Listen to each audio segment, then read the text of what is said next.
Damn.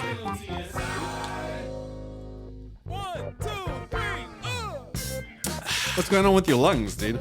Dude, I feel, man, I'm dying a little bit inside. That really doesn't sound good.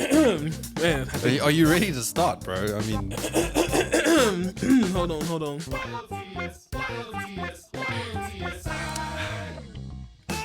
well, it is a beautiful golden hour tonight. I have to say, like, we picked the perfect time to start the second ever episode of YLTSI Podcast. My name is JONO. My name is TimBlackman. And this is, quite frankly, the hottest podcast to hit the internet waves. 2023, coming in hot for 2024. Guys, if you haven't checked out our first video, we interviewed TimBlackman himself to find out more about Tim. It's a wonderful video. If you haven't checked it out, please check it out. It's linked in our description. Indeed, yeah, that was cool, man. Yeah. People turned up.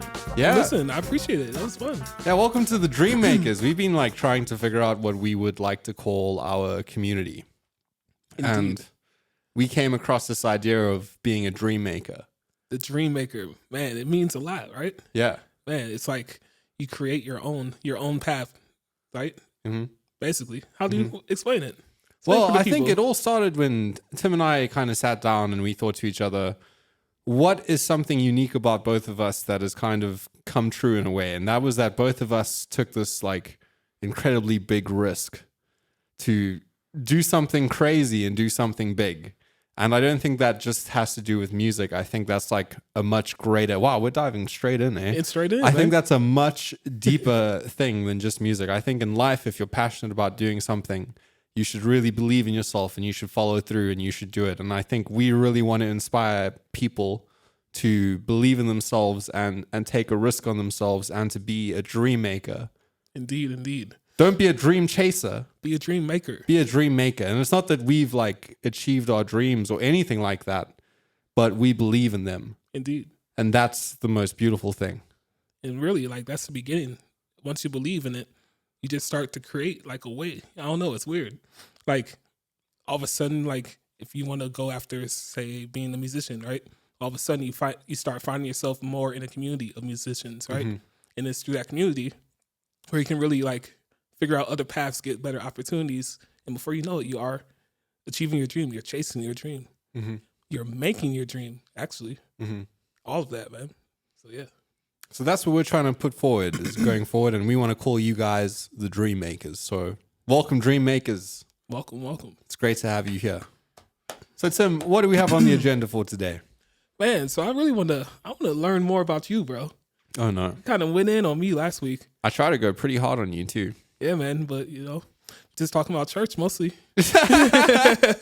Bro, I didn't know that you were coming to preach, bro. I didn't know man. that you were coming to preach, bro. It was clear that you were in a preaching mood. Man, it was The spirit was flowing he through was you. moving. He was moving. He was speaking. Hey, I can't hold it back. It's not often I have moments of that, Sometimes, see, my problem is when I start talking, I just talk for too long. Sometimes I go down these long-winded conversations and I see Tim just like looking at me like, oh, here we go The again. glassy eyes. Here we go again. Yep. But hey, no, it's gonna be good, man. I want to learn more about your upbringing and everything, man. I just want to know because you're not even. Firstly, we gotta talk about this and we gotta settle this score immediately because I feel like I don't know if I should even be saying this honestly, but a lot of people, man, they look at this guy. Whoa, dude. And whoa. immediately they hear him speak something and they'll be like, oh man, this dude's Australian, bro. Oh, this is one of the biggest hindrances of my life. Every time, bro. And it's like, nah, man, South African, bro. I think I'm Australian to like 90% of the people I meet. It's so funny you say this. Like I was talking to my brother today. Mm-hmm. And my brother is a YouTuber. He plays Minecraft. His name is Rendog. Rendog lives in England. And we were just talking about, he said to me that it's like, he watched our first episode and he said to me, he really thinks it's cool how I talk like a South African. Yes. And I have to say that I've almost gone out of my way to not lose my accent since coming to America because I met some South Africans that very clearly had Americanisms in their accents. But for me, it's like, it's cool to be South African. It's like I want to have my accent, but I'm always confused for Aussie. And there's a thing. It's not like an actual beef, but South Africans and Australians have like a big sporting rivalry.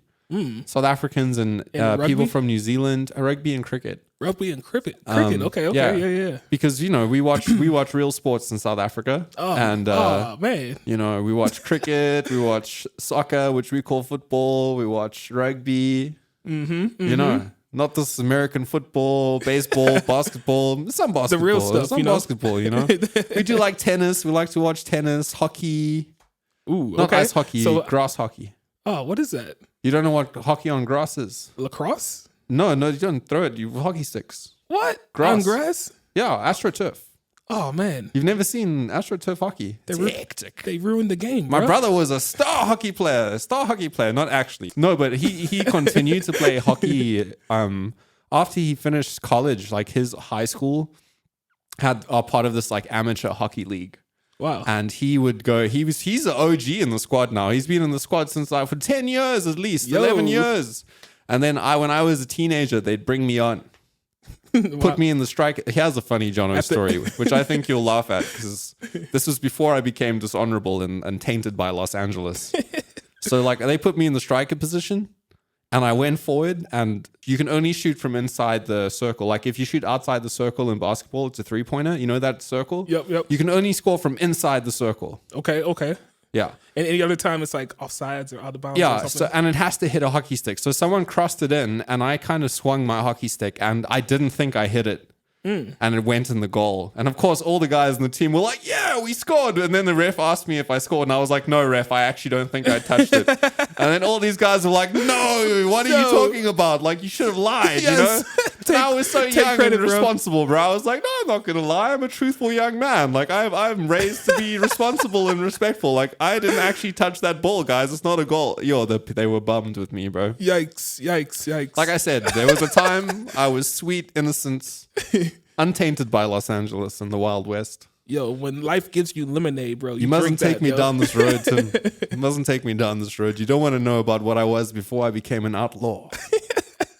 Fair enough. Before I became the outlaw that I am, the heel. Ooh, wait, what they call you? The heel. The heel. What's this mean? What? You don't know about wrestling now. Who calls you the? That's another important part of my childhood that you haven't even asked about. I have not. But WWF. WWF. Before WWE, I was wrestling. My dad and my brother Aubrey and I. The Federation. We used to watch WWF back in the old days. Stone Cold, The Rock. Yeah. Okay. Way back in the when Kane used to arrive in this old outfit, The Undertaker. Oh yeah. Okay. Man, all right. I actually I've been to see a few wrestling events live in my life. I've actually this hand. Shake it first before I told you.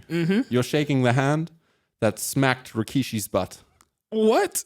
It was in a cricket stadium, Wanderers Stadium in Johannesburg. And I saw Kevin Nash there. I saw Rikishi there. I saw Rob Steiner, the dude who used to have the biceps and he used to walk in with the metal stuff on his head. Yes. Wow. Bro. But Rikishi walked right through the crowd, so I just took my opportunity. Hey, I don't even have a response for that, bro. I dropped you on that, man. I had all the, come on, you can't keep up with me, bro. Like I said, I've always been sweet, untainted, This is before I got untainted. What do you mean? This is when I was innocent. Please, Timothy. Man, what so let's see. WWF, that had to be what, like 2003? Oh, this is like, early 2000s. Something like that? Yeah, okay. I was definitely into WWE. We used to play the video games. Me too. The best one, WWE 2006, SmackDown 2006, versus Raw. Definitely. There was the one with the Rock on it where you could walk backstage. 2006ish too, I think, around then. Yo, I think I might have to get that for us, bro. And then Aubrey and I PlayStation 2 created this character that was a morph of the two of us called John Aubrey. John Aubrey. Yeah, we always had this character called John Aubrey that was literally a mix of myself and my brother. Wow. And this was an ugly motherfucker, bro. Yo, this dude was crazy looking because I must have been 8 at the time that we made this character. So we made it outrageous. Like, when you can go into a video game and you can edit the attributes of the character, bro, this guy had shoulders the size of boulders, bro. This guy had biceps the size of mountains, bro. His strike was 99, everything 99. Oldest? I'm the youngest of 6 kids. The youngest of 6. Youngest of 6. All brothers? I got 4 brothers and a sister. not to give away too much about my family. Oh, but yeah, definitely. I mean, some of them were like 20 when I was born. Okay. So 12 plus, you know, there was such a big age gap that by the time I was 12, they were all adults. So except for Aubrey. Aubrey's 5 years older than me. So Aubrey's my closest sibling. But everyone else, for the most part, I was like an only child. I see. It was me and my parents, and my brothers were all way older. You know, by the time I can remember knowing them, they were in high school. It's like a certain type of person that comes out of situations like that, I would say. Sometimes. In a good way. In a good way, though. Not always bad. But like, you might have a different resolve that other people might not have. Yeah, you know? I think I definitely feel that I became closer with my siblings the older I got. Because I think it was such a big age difference at first. And I understand now that I'm in my 20s now. You know, it's kind of like weird to connect with a 11, 12-year-old. Yep. But now that I've like lived some life and I can like relate to them more, I'm way closer to them the older I get. I've always been super close with Aubrey. Yeah. Yeah. Aubrey, he has YouTube. No, Aubrey, rubbish. Nope. Aubrey's been trying to tell me that he's coming. And apparently he's coming and guys, we have some competition. Dream makers, please watch out. Come on. My brother's coming in. He's saying he's very upset with us that we had a podcast on our logo, but it took us so long to have a podcast. Oh yeah, he did say that. He complained to me about it. He was like, "What's going on here?" But then I said to him, I was like, "What? Do you guys even have a name?" And he was like, I don't need a name. I was like, "What do you mean? You don't have a name? Too good for a name now. Do you have a logo?" I mean, come on, bro. Hey, it's all love, though. It did motivate us to get this it off did, the ground. because I literally messaged you right after that to be like, hey, Tim, change the logo, which you didn't do for like 2 months, Tim. Because I knew that this day was coming and, you know, we're getting here. You know, it was coming. We're going to make good on a name. It would happen. If this was WWE, I would have kicked your ass, bro. Pulled out the chair. I would have gone the Dudley bro. Boys, bro. That's who you and I would be. We'd be the Dudley brothers, the Dudley Boys, bro. Yeah. Spike and what's the other one's name? Oh man, Lee. There's Spike and I can't remember what's the other guy's name. I cannot remember. Yeah, but I did hear something. Well, we've had technical difficulties, is what you're trying to say. Indeed. Yeah, well, let the people know. Don't say you heard something. There's been technical issues right now. You see, you guys can't see Tim's beautiful face, but luckily, we have a backup camera right here. So it's all good then. Well, it's cool. It's cool, Tim. I'll forgive you this time. It'll just be like the logo. It'll only take 3 months for us to get the camera to work, but it's cool, Tim. Hey, this is only the second one. We're making progress. Tim, why are we talking about you when we're supposed to be talking about me? Oh, man. Please. We get into it. Direct it back to me. This man loves to talk about himself. So here we go. Tell me, what do you do? True. Like what? You're in Los Angeles. You came This from is a South question Africa. I'm trying to figure out too, dude. That's too deep a question for this podcast. All right. Let's be frank. That's too deep a question, bro. What do I do, bro? Why did you leave South Africa and come to the US? I feel like there's something there. I was super lucky. I got to come to America when I was 12 for the first time. Somehow I got to go to Berkeley for like a guitar course. I had to like do some auditions and stuff, and they had a guitar school, and then I shipped over to America for the first time, and then the opportunity came again at high school to come to America, and I was lucky to go on exchange to North Carolina.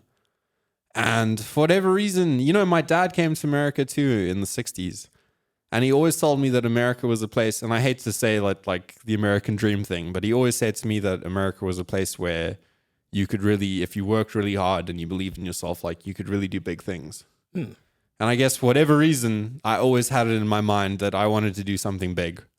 And when finally an opportunity presented for me that I got brave enough. I mean, it's a long story, but I started playing music. I've been playing music for a long time. I mean, since I was 5. But I wasn't necessarily ready yet to pursue music as I got out of high school until I started playing music with some guys from Cape Town, and they were jazz musicians, and then they just opened my mind to doing music. And one day I just kind of got the courage to bring it up to my parents that, you know, I think I want to try apply to Berkeley and see if I can get a scholarship and see like if I can make it work, because I think I have a calling to do music. Wow. And so I kind of like got halfway through. I was doing a statistics degree, economics and statistics. and doing music. Bro, I remember being at university and every day for my lunch breaks, I would make beats on GarageBand. Oh man, I showed you some of that songs today, actually. Those were from GarageBand. Yeah, some of them from I would like pack my lunch and I'd go sit by myself, like for real. I'd go sit, like find a spot, and I had 2 hours and I'd just make music on my laptop. And then I had a cracked version of Reason. Since I was 14, I got Reason. Yes. I snuck we weren't allowed them, but my dad had a really old Fujitsu laptop, and I put the cracked version of Reason on the laptop and I snuck it into the school and like hid it in my music locker. Wow, you were smuggling beats, bro. Oh, I was totally. And then on the weekends, like I'd go hide out there and make beats on Reason. Wow, that's cool. That's cool. Yeah. So you started in Reason, or was that the one that you moved into? I started in Reason, and then I also had a cracked version of. Guys, please. I've paid for all the versions now. We're good. Please, we're good. Don't come for me now. But I also had a cracked version of Cubase. Cubase, okay. Yeah, and I showed you my little old M Audio interface. Yes. Oh man. Yeah, and I learned how to click record, and so I've been trying to make music and record it since I was a teenager. Man, you've been doing it though. Yeah, for a long time. It drives me crazy how many people in my life have shook their heads at me because I say I use Reason. And yes, if you're watching this, you know who you are. Where's my camera? You know who you are if I'm talking to you right now. Look into this camera and know that this man just said he likes Reason too. Reason is good. It's got a sound, man. I don't know. It's so warm. Plus, it's really cool because it feels like you're in the studio actually putting the things in. It like turns on to the back and the chords move, and it's like, wow. It's funny going back into Reason now because now I want to make a whole bunch of music on Reason again. Yeah. Just because I heard the sounds again and I was like, wow, these sounds are amazing. I think people sleep on the DAW stuff though. Honestly though. We're going to be making some music in Reason. Yeah, man. Let's do it. Yeah. I'm so ready. Bro, you could probably have so much fun doing that because you would understand how all of that stuff works. But you can literally switch the thing around and go into as much like rewiring depth as you like. Oh, yeah. I don't know how any of that stuff works. That's the experimentation phase right there, man. See, I'm more of a, you have the guys that like make the sounds. I'm more of a preset guy. I see. I'm more of a preset guy. You lock it in. And I find the sound I like. I tweak it though. Like I tweak it to my liking, but I'm not the type of producer, musician that knows how to like create the sounds. I have a lot of friends that know how to do sound design and stuff. And I wish I did know, but it hasn't been something that I've necessarily needed yet. For sure. Yeah. Man, respect to those guys. But yeah, respect. Yeah. You lock it in, man. It always sounds crisp. We're back. Do you guys see me? Looking good? Yeah. Looking clean, dude. You mentioned that you want to shave, dude. You told me I also need to shave, but you mentioned you gotta shave, bro. You know, it's kind of crazy. I feel like Tim said something so funny to me. He's like, I've had a week out of the public eye. Yeah, man. Yeah, man. I'm always in the front of classes and stuff, man.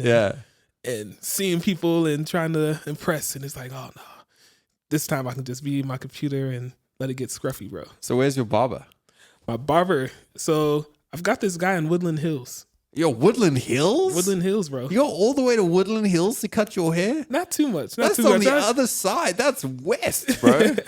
I don't make it out to him too often. But when I do, I mean, I can tell that, dude. Yeah, bro. I can tell you haven't been a while there, dude. Most of the time, I'm still in quarantine mode with the shares in house, bro. I feel like I'm in Harry Potter and those spiders about to jump out of me there, bro. Yeah, man. It's looking in there, bro. God, bro. Cold, yes. It's true though. When did you start doing music? My mom was a musician and she was a teacher for most of my life. She was a violin teacher and she taught at a school called Kingsmead. She was teaching, and my dad is like an avid lover of music and a collector of music. Like he had this CD room in the house where it was almost like there must have been 1,000 CDs in there. Oh man, that he so carefully like curated. When the iPods came out, he got some iPods and he stuck all this music. It was thousands of songs that he had on CDs. Wow. Before digital music, and you could just like buy music online. But my brother was in a band, and in fact, his guitar is like right there that he used to play. It's the black one. Oh, this one right here. Yeah, that's his guitar. Okay.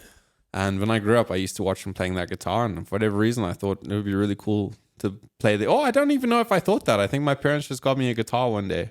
I have a photo I'll send to you. That's like from the day I got a guitar. Oh man, please. And I was probably 5 at the time. Wow. I can still remember just playing guitar when I was young. I really enjoyed it. I always had a good ear for music. What was the first song you learned on guitar? I Can't Stand By Me. Yeah, something like that. I remember really trying to learn a G chord and crying because I found it so hard to play G. That's a weird stretch at the beginning, bro. Yeah. Yeah, I remember my mom sitting there being like, just play it. And I couldn't play it. And I was like, oh, in tears because it was so hard. Yeah. But I just used to play along. My dad would come and play along CDs with me and I would just play along. And like I said last week, I think my brother taught me the blues scale when I was 5 or 6. Wow. So I used to play the blues. I used to watch Stevie Ray Vaughan videos and my dad would get me all these guitar CDs like Joe Satriani and Steve Vai and Jeff Beck and Eric Clapton and Santana. And he would I think my dad always wanted to be a musician, but he wasn't musical. So I think he vicariously lived through me. Yeah.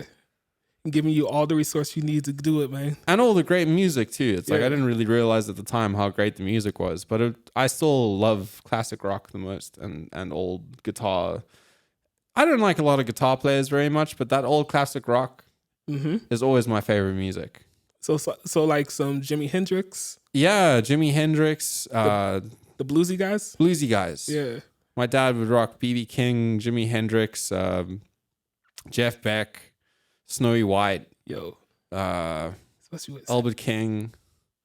All those old blues guys. Yeah, bro. Yeah, that's sick. Joe Satriani, bro. Yeah, I got into that stuff because it's so cool to shred. Yeah. When you're younger, I had a whole metal phase, but the shred stuff was great. I used to listen to Surfing with the Alien. I got Steve Vai, Alien Love Secrets. There was when I went to Berkeley, I think I played a Steve Vai. There's a video of me, 2 videos of me. There's a video of me playing Die to Live by Steve Vai.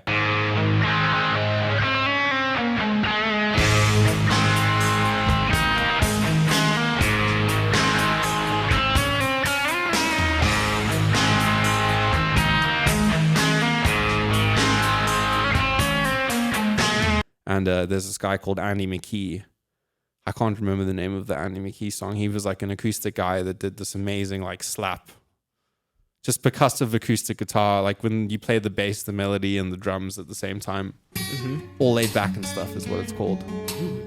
That are up on the YouTubes. I gotta check that out. No, I lied. This was after I went to Berkeley. Before I went to Berkeley, there's a video of me on YouTube called Jonathan Smithers Guitar Blues Sensation or something, and it's the 12-year-old me. 12-year-old me, bro. It's got like 16,000 views, bro. Yo, you were rocking it, bro. It's got 12-year-old me, and my guitar is twice the size of me, and I'm wearing these tiny shoes and like rocking out, playing. I played Little Wing, and I played blues. I threw some Mixolydian scales in to try to look impressive, you know? Oh man, yeah. Yo, getting it, bro. Yeah, we were talking about first songs, bro. My first song was "Smoke on the Water," which in fact is a reference to a Zappa show.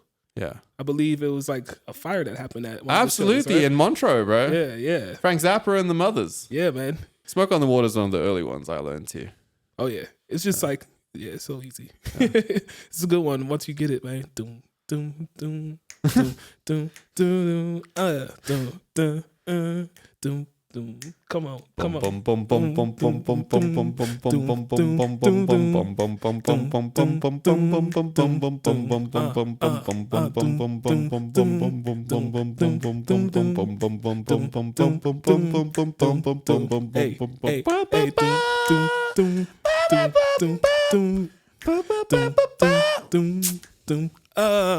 on now. Damn, dude. Come on now. Who would you say was the biggest influence for you musically?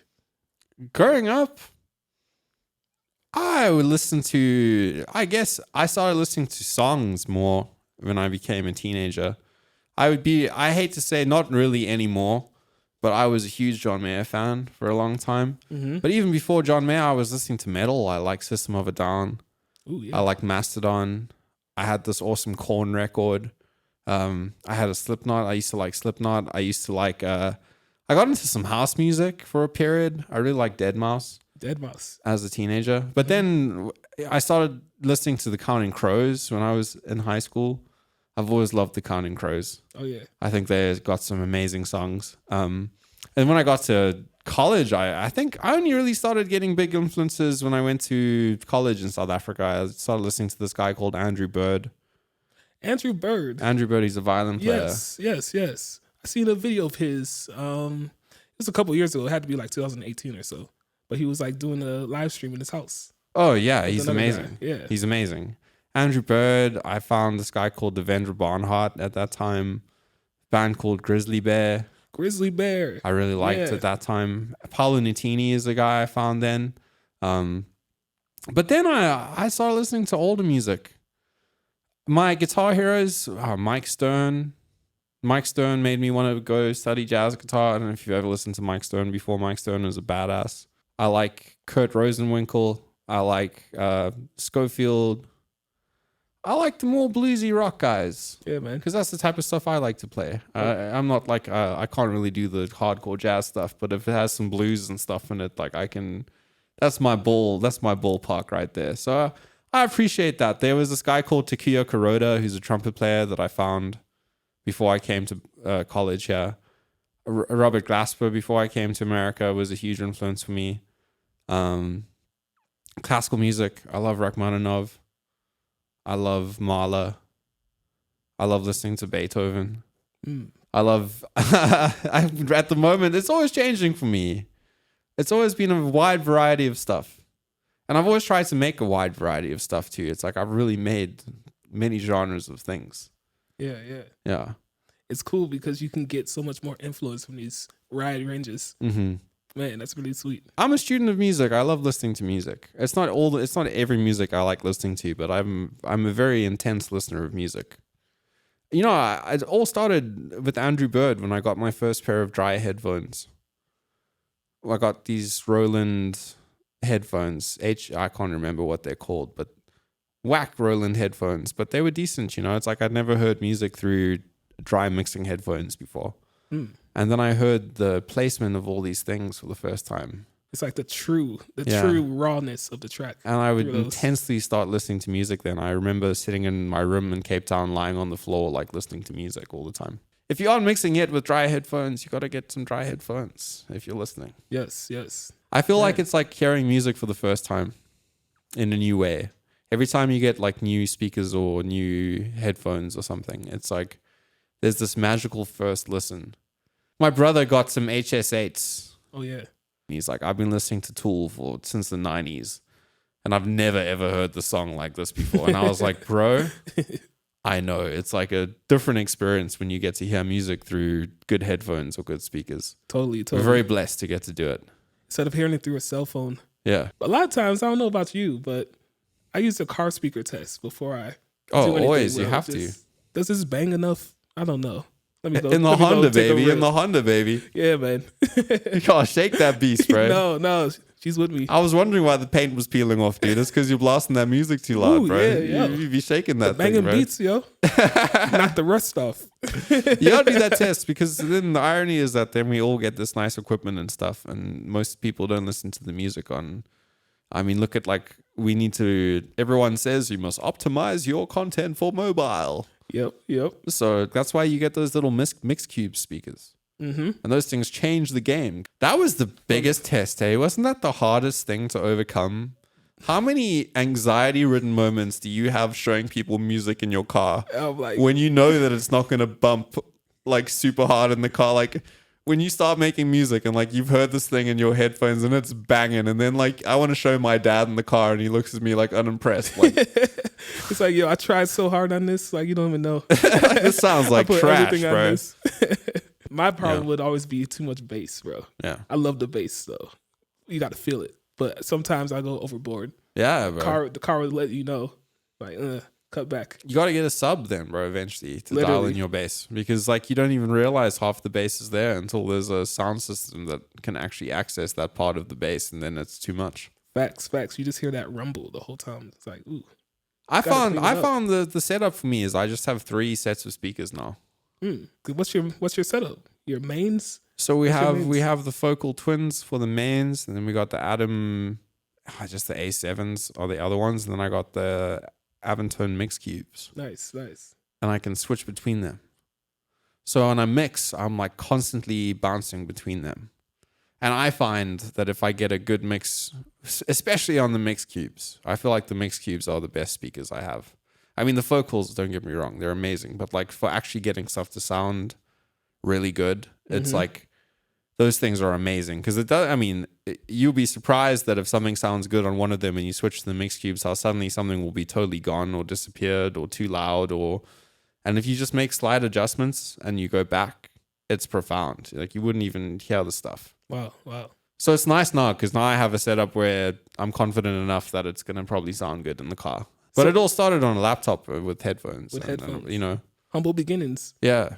But like eventually, like the more you work, you realize that you need to have special tools for special situations. I mean, look at what people have at their offices. If you go to a dentist or if you go to an accounting firm or if you go to anything, they have machines and computers that allow them to do what they do. For us, it's just different things. I mean, technology is so nuts now that you don't need all the analog gear. You can just get digital versions of the analog gear. And you can very much like streamline a studio.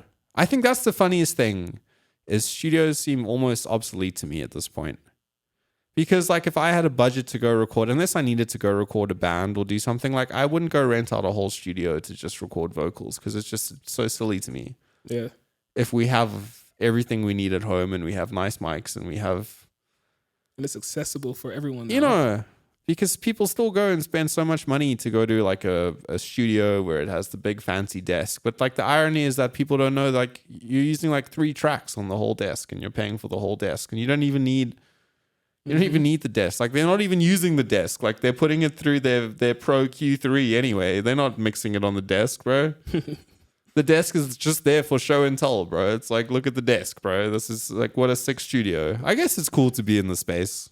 Yeah, it is something about going to a studio and recording. And I'm sure the mics and the rooms and whatnot. But yeah, it's like we live in a time where with very little, we can create a very professional sounding thing. Indeed. People make records with like a Rode mic and a Scarlett interface. Shoot, T-Pain. Absolutely. Recorded everything on GarageBand and headphones. I think that's the weirdest thing about today is we almost have too many choices. Yeah. My guitar teacher at college taught us such a cool lesson, and he wanted us to like improvise over a song and changes just using 1 string or 2 strings.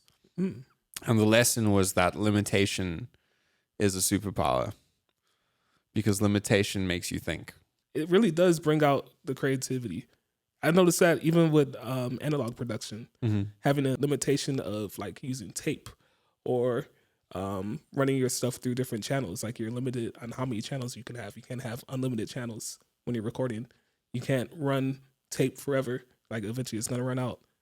On computers nowadays, everything's like max to infinity, you know? So it's cool because I feel like it definitely brings a different side out of me personally when I'm creating in an environment that's like enforcing limitations. So yeah. It's an essential. Yeah. And that's the problem then is that like I feel like you go through this weird journey when you create music where you start off with nothing, then you start to get stuff, then you just use far too much stuff for a long time and you just use like 100 plugins on everything and just tweak everything for the sake of changing stuff and try and make the most crazy stuff, and then you have years of just that, and then you get to a point where you're like, you know, actually I just need to use 3 things and just make it with as few things as I can, and it's going to be the best it can be. That's it. But you almost have to go on this weird trajectory of having access to all the stuff because it's too much stuff. You don't need all the stuff. You don't need 5-6 compressors. No. You don't need 6 reverbs and EQs. I mean, you do. Like, it's really cool. But the greatest records of all time were not made with these things. Well, they had like... but it was limited. You couldn't just plug in like 10 1076s on because you had 1076s lying around, you know? It's like, yo, here they are, bro. They're just lying around here, you know? You can't. You have one and you have 8 tracks on the desk. And it's like, let's go. Like, let's make it work. I almost wish we had that. Yeah. Just to understand like how it is to operate in a place where you need to deliver and it's almost probably exciting to be there because you're on a time frame. You've now rehearsed to come and do this thing. You're ready to do it. You arrive, you walk into the hallowed space. You know that MJ was there a week ago. Studio You know A. that the Stones were there 2 months ago. You know what I mean? Gaga recorded a hit here and now you deliver. But no, now we inside. We're in the stew. Yeah, I had one of my first movie gigs in LA. We had a person acting in the movie who was singing a song, and they rented out a studio for her to like use one track in the studio, and it was an awesome studio. But and it was in LA. It was actually where they shot "We Are the World." If you search "We Are the World" and you watch that video, with Michael Jackson, that's the one. I was in that room recording vocals. I was using one track on the whole desk, sitting there like I was like the assistant. I was like ordering pizza and like very degrading stuff, bro. But I was there, bro. I was there. But I just thought, if you go back into those places in the old days. What an experience. But now we come back and it's a photo op. Yep. It's a full-on photo. Now we're sitting at the desk like he's pretending to turn a knob and he's asking me to take a photo of it. It's like 9 He's like, that buttons doesn't do a thing. And he's sitting there because for the website, he wants some photos of him turning the buttons, clicking the knobs. Fake it till you make sitting it, in a big chair. And then he wants me to take some photos at the desk. And I almost feel as a musician that it's like, I shouldn't because I'm disrespecting my friends that like know how to do this. Like, I don't know how to do this. Yeah. You can't put me behind a big Neve desk and like expect me to operate it. Like, I don't know how to do that. I don't know how to patch stuff. But here I am turning the knob, feeling like a knob. It's almost disrespectful to the space. Honestly, man, when you think about all the artists that come in, bringing their energy, bringing everything to this track and this equipment, and then we just go in there and we take pictures. Do we really respect the space? Would we do that if it was at like the pyramids or so? Like if we're the pyramids? How did you get to the pyramids? Dude, thinking I'm going deep, bro. Yo, bro, we ended up with the pyramids now? Yeah, man. So how do you think the pyramids were made? Yo, I don't even know, man. I think it was aliens, but I'm saying like people, do they respect like the people that come before them even? Yeah. I don't know. I feel like society today doesn't really respect the past too much. I'm not really a guy that likes the photo op too much, Me either. If it's there and someone wants to take it, like they can take it, but I'm not gonna ever be like, oh, I need to take a picture here so I can say I was here. Like sometimes it's cool to document and like show what I'm doing at a space, but I don't want to just be forced, and take a picture of this place. Yeah. Just to say that I did this thing. Just so I could show that I was behind the desk at MJ's studio or whatever. Like, no, that's not me, bro. I think it's because like you share that way, definitely. I think it's because, we're like the blue collar folks, bro, of the thing, man. And it's just like we know like what it took for those people to actually be in that room together. But also, like, how many people go into like making a production in a movie who are just the unsung heroes of the whole thing? Like, without us doing our job really hard, and I mean, we had this whole strike for the whole year because people are complaining about how they treat us. Mm-hmm. It's like we're the unsung heroes of this thing. Like, without the work and people, like, these things won't happen. But we're not the people that end up on the posters and in the front credits and any of this, It's like we're just like part of the thing. Yep. And we're replaceable. We're at the bottom of the page. Bottom of the page. Last year, you gotta watch the credits to the end. To the end. And then if you want a single card credit, you gotta fight for that single card credit, bro. Oh man, they don't want to give that up easy. I don't want to give it up easy, bro. You gotta get your legal involved for that, bro. You gotta send some red lines back, bro. Oh man.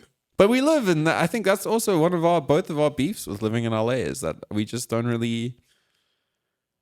Guys, Tim and I talk about this a lot, where we really don't want to be famous. Which might seem ironic because here we are with a podcast, like trying to grow a community. But like our lust is not to be famous people. Because I think we're both just normal people that are trying to live happy, successful, hopefully, lives. Indeed, man. Whatever that looks like to us, as we discussed in the last episode. But I don't think for us it's a case of we need to be on the red carpet, or we need a bajillion followers, or we need to have like the constant reassurance that we are talented and good. I think there was a time in my life where I really thought that's what I needed, and I needed the reassurance, because at the end of the day, we are creatives, and that kind of makes us narcissists, because like we need people to acknowledge our stuff and like our things. And we now live in this time where we live by the number and likes and views, and it's like our art has been commodified to the point that like we place value on it based on stuff that shouldn't actually have us place value on our lives. I don't think if I was like a famous person, I would be happy, because I just, that's not what I need out of my life, and it's not what I want. I don't want to have to live my life all the time to show people like you say, that it's a photo op. Yeah. Because it's not true. Like, I would rather inspire people to believe in themselves.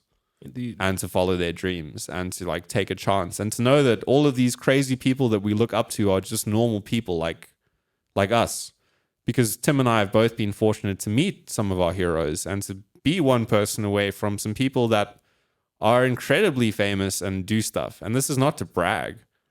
It's just to say that it's doable, because we're here and we've kind of like already found ourselves here, but also to say that these people are far more normal than I ever gave credit to or thought about. Because as we also have been discussing recently, Tim, like they've created such a brand and image around themselves, which is very cleverly curated and presented to their fans.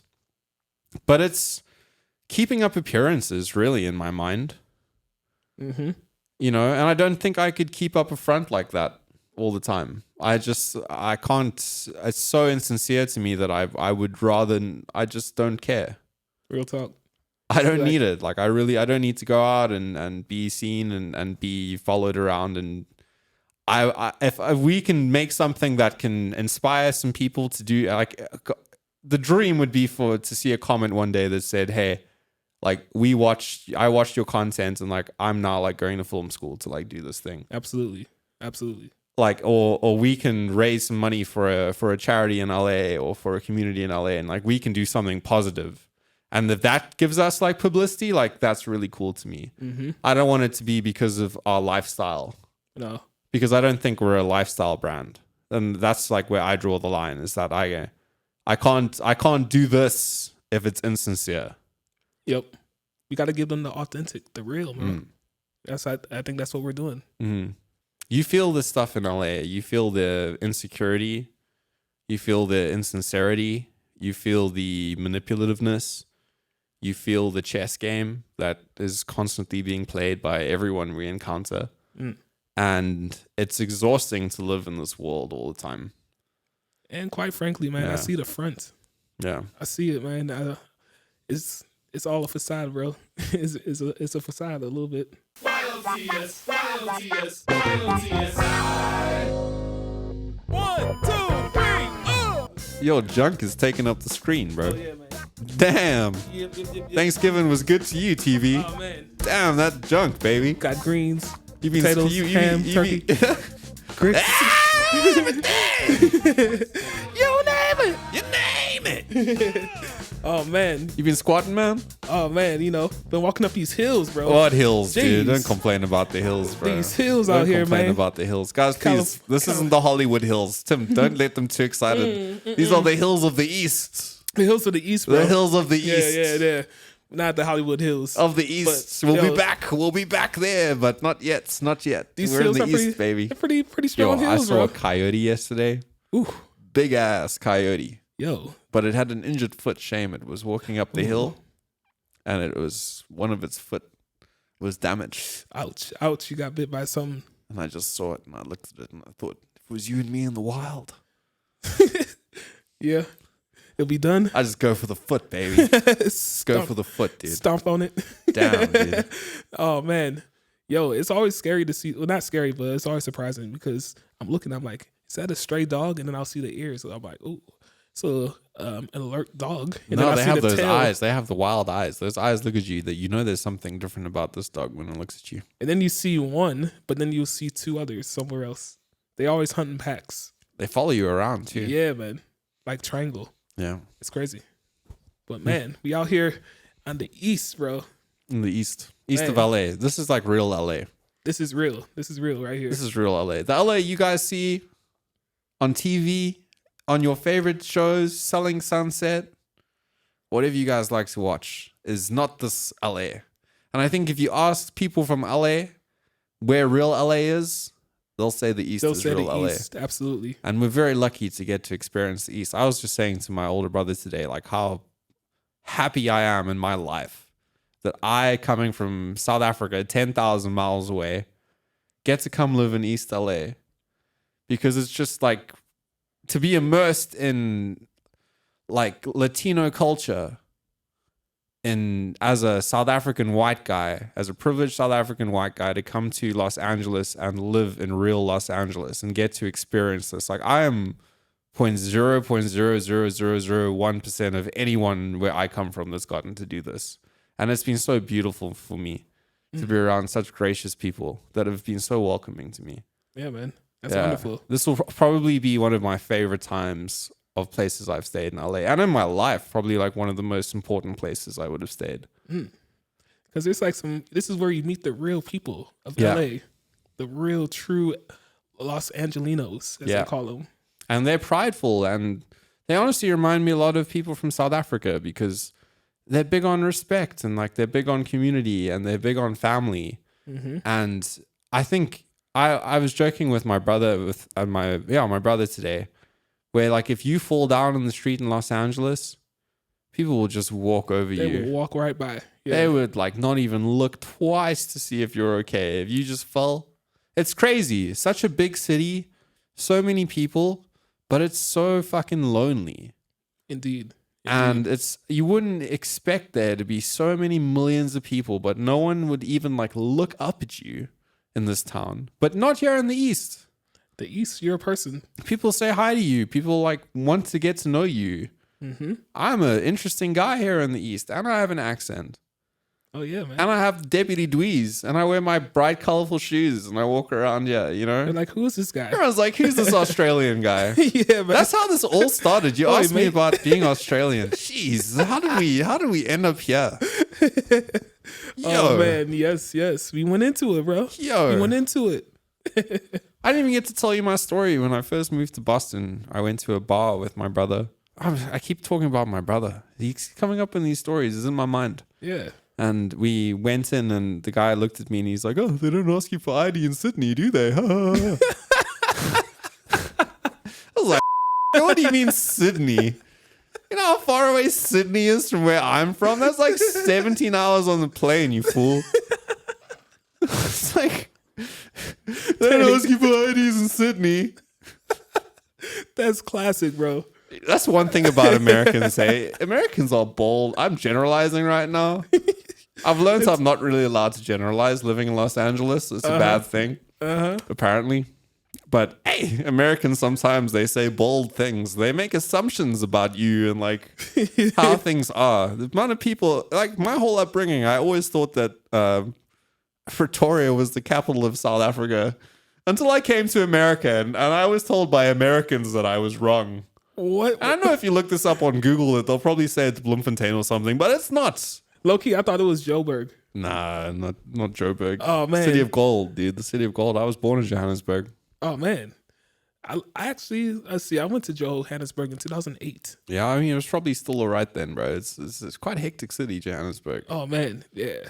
I remember the energy of it, man. They were like, yeah, it was Were you in, where in Johannesburg were you staying? Let's see. Did we stay? I think we stayed just out of Johannesburg. But we went down to the stadium, or Pretoria Bulls, actually. You went to see the Loftus? Yeah, man. They're playing. They're rocking it. That's Pretoria. That's where all the jacaranda trees are. There's lots of jacarandas in Los Angeles. Yeah, jacaranda mimosaphoria. That's probably why I feel more at home in LA, because of the jacaranda trees. Man, those are beautiful. Yeah. They turn purple. I think they say that it's either Pretoria or Johannesburg. They say it's the biggest person-made forest in the world. Wow. Like city. It's like it has the most trees. I think it's Pretoria. Wow. I might be wrong. In the world, though. Yeah. Okay. I didn't even know that. You can go out in South Africa and get a meal for 3 at like $20, $25, beers, burgers, desserts. I went back to South Africa in February and I felt so wealthy, bro. Yeah. I was like, I went to get a burger with Aubrey and we went to this place called Hudson's. It's like based on like the inside they have the New York Manhattan picture on the wall. It's us trying to like have an American burger joint, you know. Until you move to America, it's pretty cool in Cape Town. And they also have very good looking servers. So they're like dressing up. Yeah, the server's looking good. Server's looking good, you know? Hey. And we went there, 2 gigantic burgers. We got 2 liter beers. Liter beers? We each got a liter of beer. Yo, that's a lot of... So it was that, 2 burgers, and I think coffees or something. I got the check. It was $20. What? Wow. This meal would probably cost like $50+ in LA. Oh, yeah. Definitely. Wait, you said how many drinks? 2 liters of beer. What? And 2 burgers for $20. Oh, yeah. I went out in Los $70, Angeles last $80. week to a restaurant and they gave me a beer in a glass like this. Bro, it must have been 250 mils of beer. I don't know if you know mils, but it's like half a can maybe. Mm-hmm. Not even a can's worth of beer. Did you have like a... $9. $9. Yo, they tax out here, and bro. This place was next to the place I get my hair cut. And I tell you, I nearly didn't go inside the first time I saw the place I got a haircut, bro. In the East, bro. In the East. Man. I was almost too much in the East for me, bro. You're going in, bro. No, but this place was next door to that place, bro. And then I was like, they want to charge me $9 for a beer, bro. Dang, didn't have a bunch of foam? Insane. No foam. It didn't even have any foam. No foam. Oh, man. You go to South Africa, you can buy a liter of beer for $2. Oh, man. You got to get to Zamalek. Black Label. Black Label. What do you know about Black Label? Not anything. Well, that's Inform the beer. me, bro. That's the beer. Inform Black me. Label is the South Africans' beer of choice. Black Label. Is it like Guinness? Zamalek. No, it's lager. Lager. Okay. I don't know what it is. Maybe it's not a lager, but it's good. It's good. It's very interesting going back. I mean, when I last went back, I arrived in Cape Town and there was no power. And I had to drive into Cape Town and find my way. And then my GPS didn't work. And then I went to a gas station, which we call petrol station. And then we have like petrol attendants in South Africa. So I told the guy I was lost, like whether I could see on his phone where the place was. He just gave me his phone. You just handed it over. He just handed me his phone. You couldn't do that in LA. No, be gone. Oh, yeah. Gonzos. Or they would look at you like, what? Like, why are you asking for my phone? You know, in America, when you pay with your card, the server walks away with your card. This is something that would never be acceptable in South Africa. If somebody walked away with your card, suspicions. How do they like... Red flags. They bring the card machine to the table. They don't walk away with it. What? They take a photo of that thing, bro. Oh, yeah. They can walk away with that. Yeah, take a little snap, that, huh? dude. Yo, this guy came and grabbed our card, and we actually said, like, "Yo, what are you doing, walking away with our card?" Like, and this guy looked back at us like, "I'm just trying to do my job." Like, going to scan you out. Like, got 3 angry South Africans looking at him like, "You better put that card down before we whip your ass, bro." Yo, that's hilarious, man. Talking about that though, man. Even today, we had a little mix up, man. I told you I was bringing over some chops, like some video games, like some video chops, bro. I can't believe you're telling. We should end off on this because this is a good place. This is good. We'll have a part 2 of JONO, you know. But dude, I was so excited. I got a message from Tim. Tim's like, "Bro, I got the chops," and I thought to myself, like, "Yo, Tim must really fuck with me, bro." How did he know that right now I just had a yearning for some fatty ass lamb chops on the braai, grilled to perfection, fat, crispy. I even took a little power nap to prepare. Like he's like, because I let him know. I was like, dude, I don't have any charcoal. Yo, I went and got some charcoal, man. Tim arrived with the biggest bag of charcoal, lighter fluid. I sent this guy a message. I was like, I have sausages, I have bread, I have onions and tomatoes. He's like, I have the chops. I got the chops, bro. So I was like, we eating, bro. We eating tonight, bro. I was like, we're going to make this podcast and we eating, boy. Oh, man. And now there's no chops, so now you hate to see it. Guys, You hate to see it, yo. thank you so much for tuning in to the second episode of the YLTSI Podcast. Don't forget to like and subscribe. Leave us a comment. And I guess you'll see us in the next one. Indeed. Peace.